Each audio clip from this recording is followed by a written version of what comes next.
صلى على رسوله الكريم أما بعد فأعوذ بالله من الشيطان الرجيم بسم الله الرحمن الرحيم আমার সামনে বসে থাকা আমার প্রিয় শিক্ষক মণ্ডলী এবং আমার মাদ্রাসার সাথী ভাই এবং গ্রামবাসী বৃন্দদেরকে আমার অন্তরের স্থল থেকে জানাচ্ছি এক লাল গোলাপের শুভেচ্ছা। আমি এখানে আজকে দাঁড়িয়েছি স্বাধীনতা সংগ্রামী বিষয়দের কিছু নিয়ে একটি বক্তব্য দেওয়ার জন্য। আমার বক্তব্যের বিষয় হলো স্বাধীনতা সংগ্রামী মুসলিমদের কি অবদান।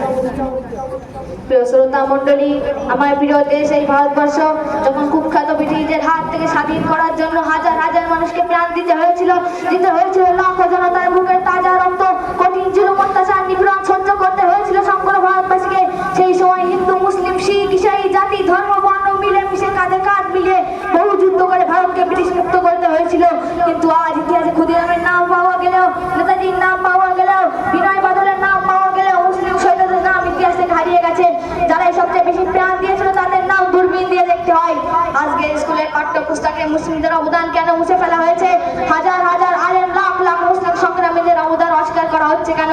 কোথায় গেল বীর আশফাকুল্লাহর নাম, কবি হাসনাতের নাম? কোথায় গেল মাওলানা আলী সওগাত আলীর নাম, শাহ আতাউল্লাহ বুখারীদের নামগুলো কোথায়? আমি জানতে চাই কোন উদ্দেশ্যে মাওলানা কাসেম তাবারক হোসেনদের নাম ইতিহাস থেকে মুছে ফেলা হয়েছে? যারা বছরের পর বছর বারবার ইংরেজদের জেলে বন্দী হয়েছেন, ফাঁসির মঞ্চে হেসে হেসে প্রাণ দিয়েছেন, তবুও ইংরেজদের কাছে সাবারকারের মতো মুসলেখা দেননি। বড় আফসোস হয় এই সমস্ত মুসলিম স্বাধীনতা সংগ্রামীর নাম সোনার অক্ষরে লেখা আছে। আপনি চলে যান দিল্লি আর ইন্ডিয়া গেটে, চলে যান আন্দামানের সেলুলার জেলে, আজও সেখানে মুসলিম সংগ্রামীদের নাম সোনার অক্ষরে লেখা আছে, যারা ছিলেন সাচ্চা সৎ দেশপ্রেমিক।